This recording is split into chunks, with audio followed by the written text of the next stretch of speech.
हमीरपुर के ही कुछ नेताओं ने हमीरपुर को जो ये गौरव प्राप्त हुआ है उसके साथ धोखा, छल, कपट और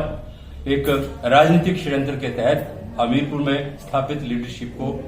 ध्वस्त करने का जो है वो कार्य करने की कोशिश की है। और मैं समझता हूं कि हमीरपुर जिले की जो जनता है इस चीज को बड़ी अच्छी तरह से समझती है, क्योंकि एक बार पहले भी ये घटनाक्रम हमीरपुर जिला में हो चुका है। उसका दंश हमीरपुर के लोग पहले भी झेल चुके हैं। एक तरफ आप देखिए कि हर गुजरात का मैं उदाहरण आपको देता हूं, प्रधानमंत्री का संबंध गुजरात से है,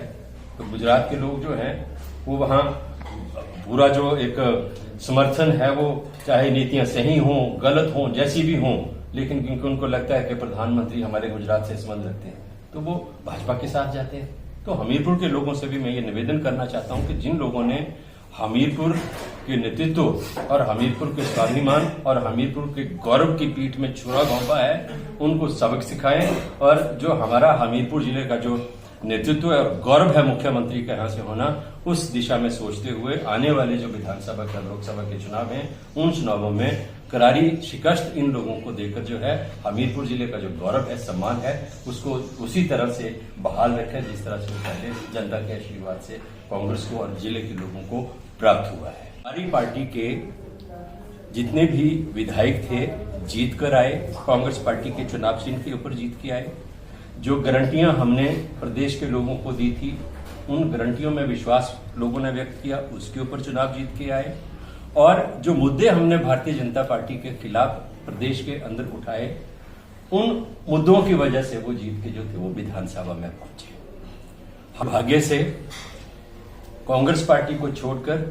भारतीय जनता पार्टी में शामिल हुए, जो एक बहुत दुर्भाग्यपूर्ण और शर्मनाक पहलू हिमाचल की राजनीति का है। अब प्रश्न यह उठता है कि जब वो कांग्रेस में थे तो उनमें से कुछ विधायक, कुछ का तो पता ही नहीं चला, रातों रात निकल लिए, सौदा हो गया उनका,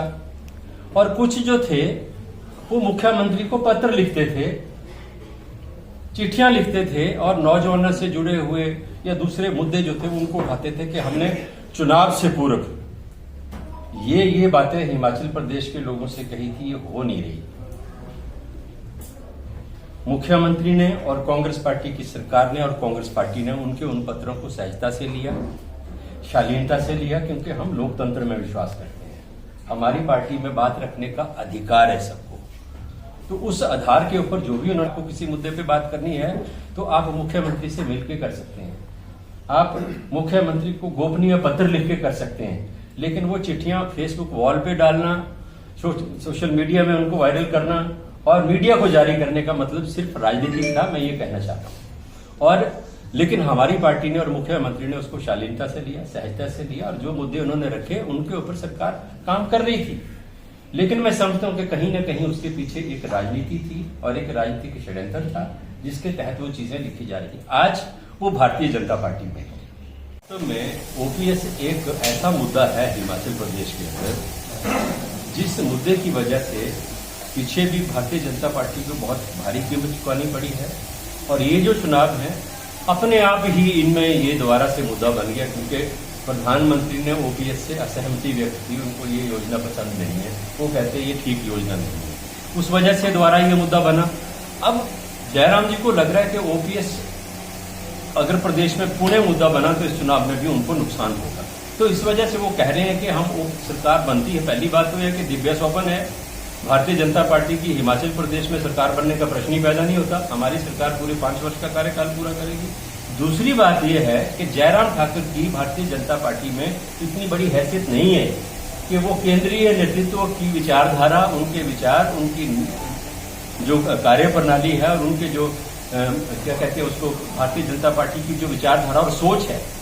उसके विरुद्ध जाके वो कोई बात कह सके या कोई फैसला कह सके। उनका ये बयान शुद्ध तौर पर जो एक ओपीएस को लेकर भारतीय जनता पार्टी के रैंक एंड फाइल में घबराहट है, ये उसकी वजह से उन्होंने जो कर्मचारियों को मूर्ख बनाने के लिए जो है वो उन्होंने ये बयान दिया। एक और मैं चीज छोटी सी जोड़ना चाहूंगा, महिलाओं की जो 1500 रुपए की पेंशन को लेकर महिलाओं के बड़े हितैषी होने की बात जो है वो भारतीय जनता पार्टी के तमाम नेता करते हैं। 1500 रुपए की जो गारंटी थी हमारी महिलाओं को देने की, उसको लेकिन उन्होंने 14 महीने लगातार शोर शराबा किया। मैं कई चैनल्स के डिबेट में जाता हूं तो ये बहुत बड़ा मुद्दा भारतीय जनता पार्टी का हुआ करता था। हमारी सरकार ने 1500 रुपए पेंशन जो थी उसको देने का फैसला लिया, पहले एक जिले में लागू की, फिर पूरे प्रदेश में कैबिनेट से अप्रूव हुआ,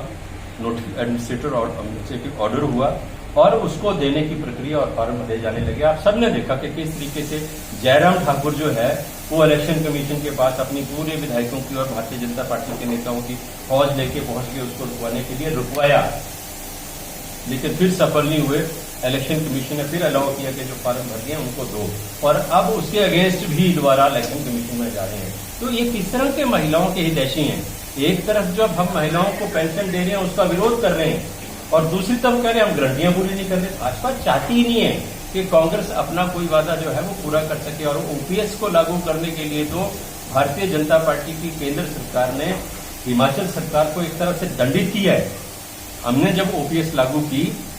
उसके बाद भारतीय जनता पार्टी की केंद्र सरकार ने हमारी जो लोन लेने की लिमिट थी उसको कर्टेल किया।